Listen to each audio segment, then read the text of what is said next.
I've been asked to provide some humor for the morning, and when I was thinking about it, I couldn't think of a better source of inspiration than my wife and my recent journey into homeownership. So I've recently been doing some more projects around the house. Christy, she refers to me as industrious, which I'm taking from the context in which she says it as basically hardworking without any particular skills. But I have learned a few things over the months. For instance, I've learned from painting projects that there are at least 1,000 shades of white, that my wife can distinguish each and every one of them. But despite all these options, you can only buy the paint 2 different sizes. Way too much, not enough.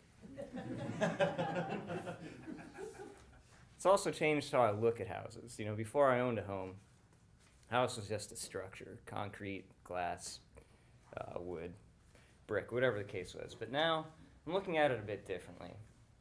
Anyone ever seen the movie The Matrix? Okay, figured.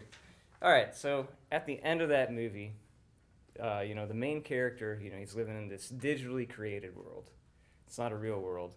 But he starts seeing all the people and the houses and the cars and everything around him sort of disappear and be replaced by the computer code, the ones and zeros. That's actually what's around him.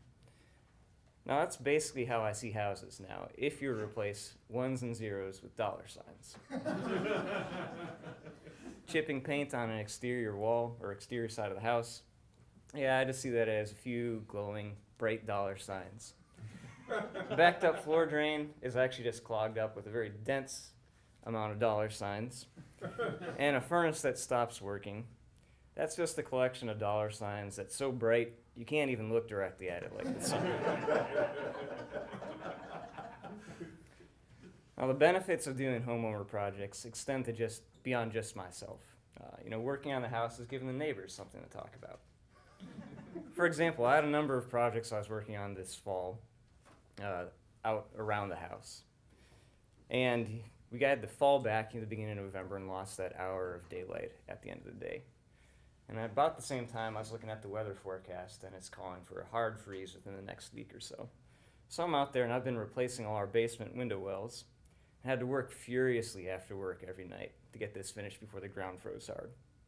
And I can say, it's amazing how many welfare checkups your wife gets from the authorities when your neighbors see you out under cover of darkness with a shovel digging a deep hole in your yard. So just keep that in mind. Fellow Toastmasters, if you need any advice on homeowner do-it-yourself projects, feel free to ask me, especially since Fozzie isn't around. It may not be good advice, but I'll have plenty of it. Toastmaster.